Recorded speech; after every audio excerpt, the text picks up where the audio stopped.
Hello दोस्तों, स्वागत है एक बार फिर से आपके अपने यूट्यूब चैनल के लर्नर्स अकेडमी में। हम कर रहे थे एक्सपेक्टेड एडिक्विटी एग्जाम पैटर्न के ऊपर बेस्ड एसएससी सीजीएल टायर 1 के लिए जनरल अवेयरनेस के मोस्ट इंपोर्टेंट क्वेश्चन दोस्तों, जो बेस्ड हैं एनसीईआरटी के ऊपर, जो बेस्ड हैं पेज 13 के एग्जाम के ऊपर। तो चलिए अभी स्टार्ट करते हैं। ये क्वेश्चन है सारी स्टेटमेंट वाले जो क्वेश्चन पूछे हैं एडिक्विटी ने, टाइप के क्वेश्चन हम प्रैक्टिस कर रहे हैं। इससे पहले बहुत सारे जनरल अवेयरनेस अवेयरनेस में दोस्तों बहुत सारे टॉपिक हम चैप्टर बहुत सारे कवर कर चुके हैं।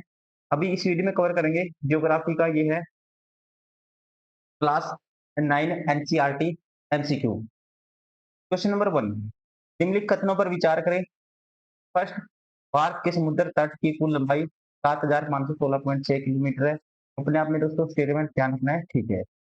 भारत के भूमि द्रव्यमान का क्षेत्रफल 3.28 मिलियन वर्ग किलोमीटर है। ये भी अपने आप में जो कथन है स्टेटमेंट है, ठीक है। भारत का कुल क्षेत्रफल दुनिया के कुल भौगोलिक क्षेत्र का लगभग 3.5% है। ये दोस्तों गलत है। कितना है? 2.4%। ये ठीक है, ये गलत है। 2.4% होता तो ये भी ठीक होता ये, लेकिन 3.5 नहीं है। कितना है? 2.4।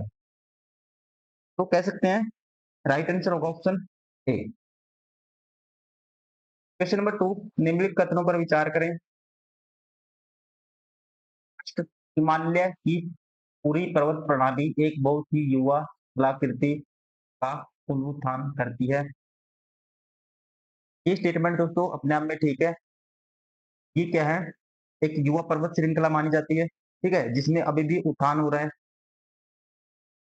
कह सकते हैं पहली स्टेटमेंट अपने आप में करेक्ट है। सेकंड, हिमालय और प्रायद्वीपीय पठार सबसे हाल ही में बने भूभाग हैं। ये स्टेटमेंट दोस्तों गलत है। हिमालय तो माना जाता है युवा है, ठीक है। कह सकते हैं वो वैज्ञानिक रूप से युवा है, लेकिन प्रायद्वीपीय जो पठार है भारत का सबसे पुराना भूभाग माना जाता है ये, ठीक है, जो गोंडवाना लैंड का हिस्सा माना जाता है। ठीक है, राइट आंसर होगा यहाँ पे ऑप्शन ए।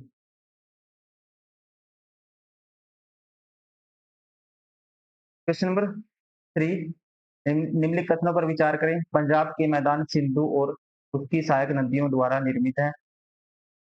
ये स्टेटमेंट दोस्तों अपने आप में करेक्ट है। माना जाता है जो पंजाब का नाम पंच आब, मतलब कि 5 नदियों की भूमि, जैसे कि कह सकते हैं जो जो सिंधु नदी है माना जाता है, इसकी 5 जो सहायक नदियां हैं, जैसे झेलम, चिनाब, रावी, ब्यास और सतलज।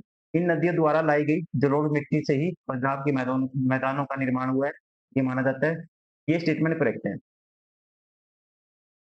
लेकिन गंगा का मैदान गग्गर और तिस्ता नदियों के बीच विस्तृत है दोस्तों।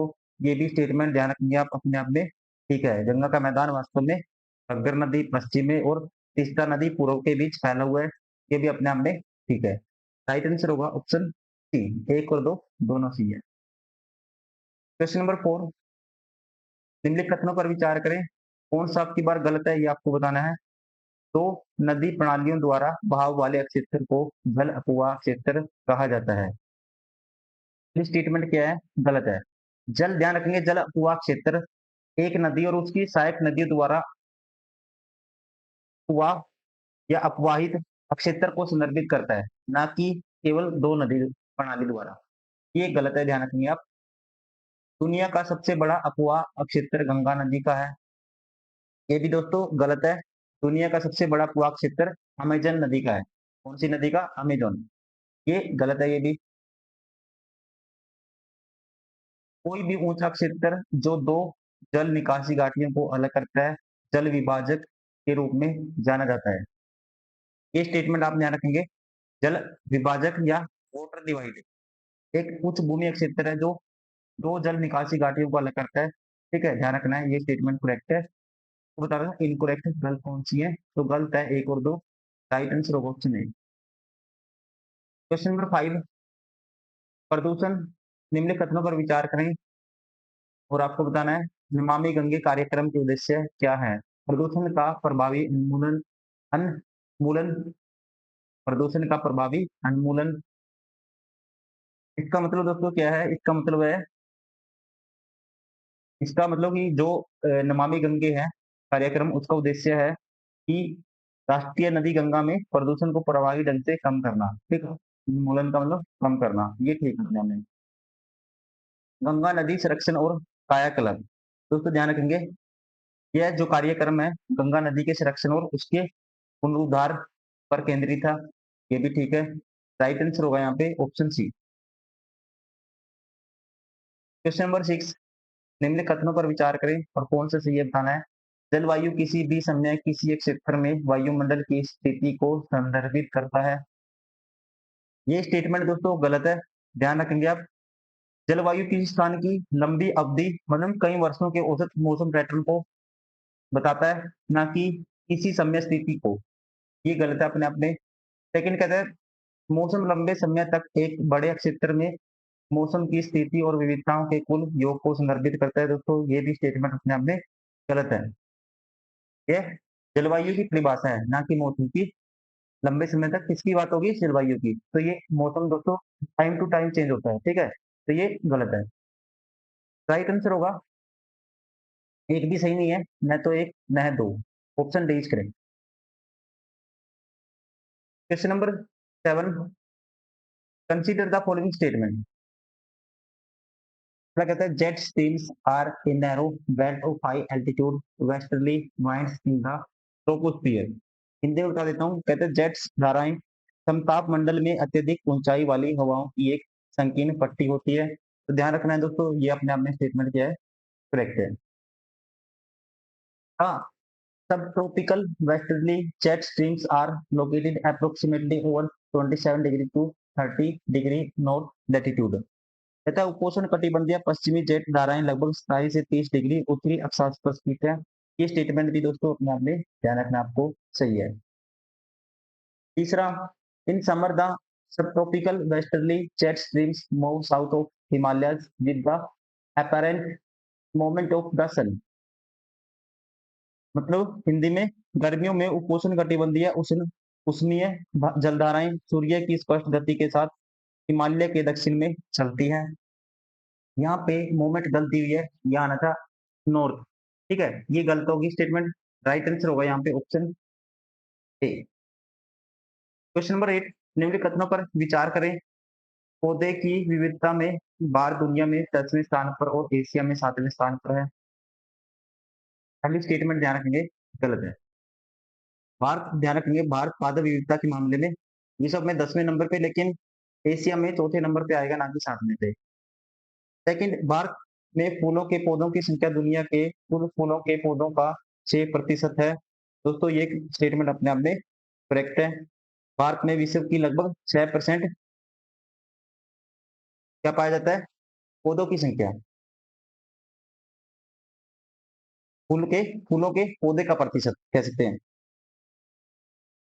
भारत में फूलों के पौधे की संख्या दुनिया के कुल फूलों के पौधे का कितना है, 6% है, ये ठीक है। थर्ड, भारत दुनिया के 12 मुख्य जैव विविधता वाले देशों में एक है। दोस्तों ये भी स्टेटमेंट अपने आप में ठीक है, ध्यान रखेंगे, भारत आता है 12 में। राइट आंसर होगा ऑप्शन सी। क्वेश्चन नंबर 9, एक सींग वाले गैंडे पाए जाते हैं। यहाँ पे इसका राइट आंसर होगा, एक सींग वाले गैंडे पाए जाते हैं उष्ण कटिबंधीय सदाबहार वनों में। राइट आंसर होगा ऑप्शन फर्स्ट, ध्यान रखेंगे, उष्ण कटिबंधीय सदाबहार वनों में।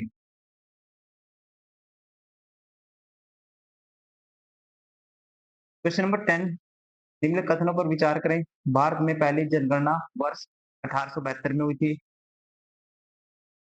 क्या आपने स्टेटमेंट करेक्ट है। अगर पूछे नियमित गणना कब हुई, फिर 1881 आएगा, लेकिन पहली कब हुई थी, 1872 में, ठीक है। पहली पूर्ण जनगणना वर्ष 1947 में हुई थी। ये दोस्तों गलत है, पहली पूर्ण जनगणना 1881 में हुई थी, ये गलत है। जनगणना हर 10वें वर्ष नियमित रूप से आयोजित की जाती है, ये भी स्टेटमेंट अपने आप में करेक्ट है। राइट आंसर होगा 1 और 3, ऑप्शन डी। क्वेश्चन नंबर 11, निम्न कथनों पर विचार करें। पहली स्टेटमेंट है, 7 वर्ष या उससे अधिक आयु का कोई भी व्यक्ति जो किसी भी भाषा में समझ के साथ पढ़ और लिख सकता है उसे साक्षर माना जाता है। ध्यान रखेंगे, ये स्टेटमेंट अपने आप में ठीक है।